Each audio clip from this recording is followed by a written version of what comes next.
We are going to talking about some important figure of speeches. इस video में हम बात करेंगे कुछ अलंकारों के बारे में।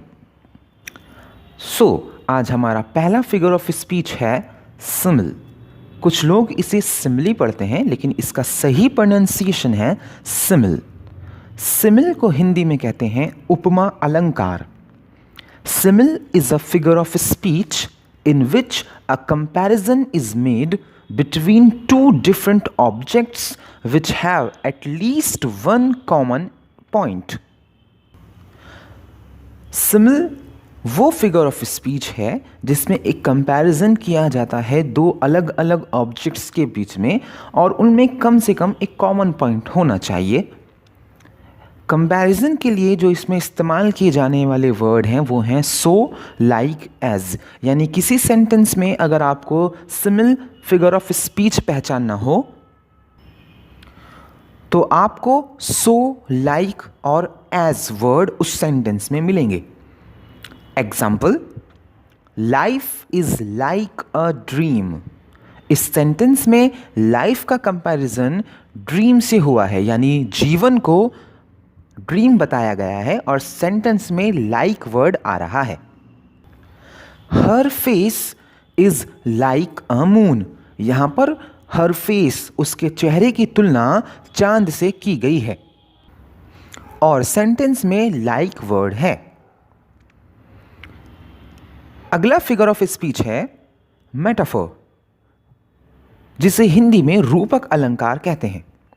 A metaphor is a figure of speech in which a comparison is made between two different objects without using comparison words. Metaphor वो फिगर ऑफ स्पीच है जिसमें दो अलग अलग ऑब्जेक्ट्स के बीच में तुलना की जाती है बिना कंपैरिजन वर्ड यूज किए। आप मेटाफर को ऐसे समझ सकते हैं कि मेटाफर सिमिल है, लेकिन मेटाफर में सो, लाइक, एज वर्ड्स नहीं आएंगे।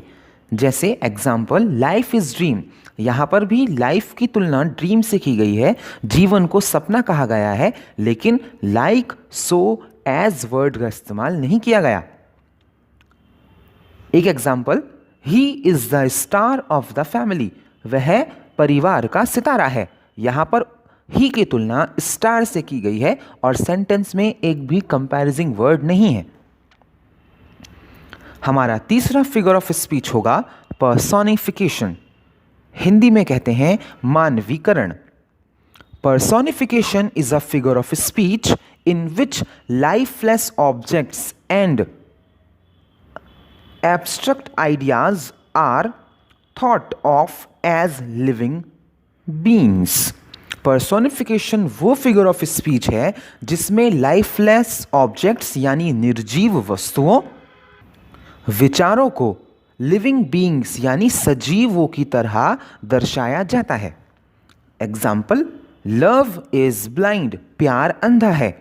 यहाँ पर प्यार एक आइडिया है, एक एब्स्ट्रैक्ट नाउन है और उसे अंधा बताया जा रहा है, यानी इसका मानवीकरण कर दिया गया। इसे इंसानों की तरह ट्रीट किया जा रहा है। जैसे, the truth sits upon the lips of dying man. सच मरते हुए व्यक्ति के होठों पर बैठता है। यहाँ पर ट्रुथ को, जो एक एब्स्ट्रैक्ट नाउन है, लाइफलेस ऑब्जेक्ट है, उसे एक इंसान की तरह पेश किया जा रहा है कि वो मरते हुए आदमी के होठ पर बैठता है। अगला फिगर ऑफ स्पीच है एपोस्ट्रोफी। हिंदी में कहते हैं संबोधन। Apostrophe is a direct address to the dead, to the absent and to the absent idea. Apostrophe एक डायरेक्ट संबोधन होता है किसी मृतक व्यक्ति के लिए, किसी अनुपस्थित व्यक्ति के लिए या किसी अनुपस्थित विचार के लिए। एपोस्ट्रोफी में आप किसी लाइफलेस ऑब्जेक्ट को, किसी मरे हुए व्यक्ति को, ठीक है, पुकारते हैं। एग्जाम्पल्स, ओ वर्ड, ओ लाइफ, ओ टाइम। इस सेंटेंस में आप संसार को, जीवन को और समय को पुकार रहे हैं। ये अपॉस्ट्रोफ साइन इस बात को सूचित करता है कि सेंटेंस में अपॉस्ट्रोफी फिगर ऑफ स्पीच है। हमारा अगला फिगर ऑफ स्पीच होगा हाइपरबल। हाइपरबले हिंदी में कहलाता है अतिशयोक्ति। Hyperbole is the figure of speech in which things or persons are represented as greater, better or worse than they actually are.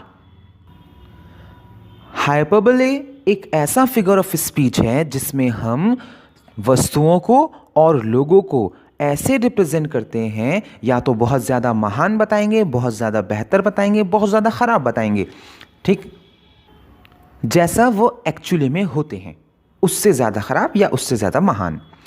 अतिशयोक्ति यानी चीज़ों को बढ़ा चढ़ाकर बताना। एग्जाम्पल देखेंगे, their chief was mountain high, उनका मुखिया पर्वत की तरह ऊंचा था। तो उनके मुखिया को पर्वत की तरह ऊंचा बताया गया। ये कैसी बात है? ये हाइपरबले है, यानी अतिशयोक्ति है, बात को बढ़ा चढ़ाकर बताया जा रहा है।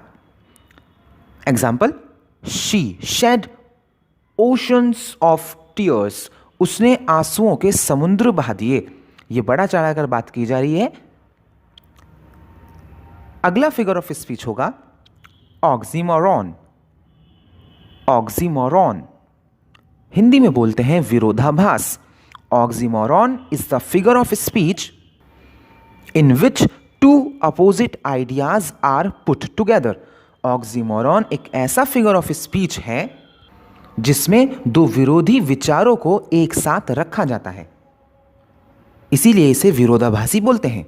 जैसे लाइफ इज बिटर स्वीट, जीवन कड़वा मीठा है। Life is bitter sweet, bitter कड़वा, स्वीट मीन्स मीठा, दो विरोधाभासी शब्द एक साथ।